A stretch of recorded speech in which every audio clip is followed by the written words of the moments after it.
At an Armenian church in Sydney, sombre Sunday prayers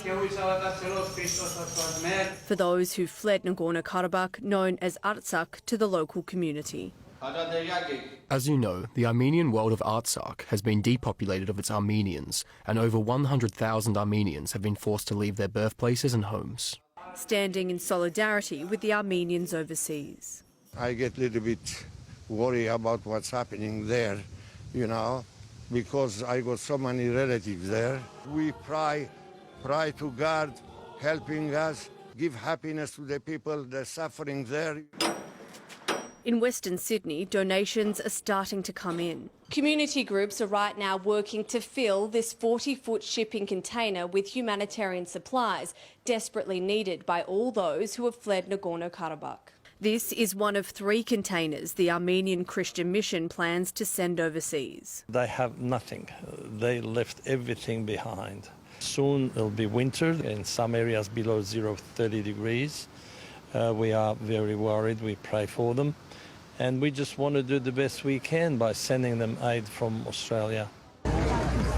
Azerbaijan says it wants to reintegrate Nagorno-Karabakh and will treat ethnic Armenians as equals. But more than 100,000 people have already fled to Armenia. Australians are on the ground ready to distribute incoming aid. We have volunteers working 24/7. The community of volunteers is so strong. And even though it's hard, it makes it easier because we are helping people and we can see the impact we're having. So we look back and say, okay, I did what I could to, help my people.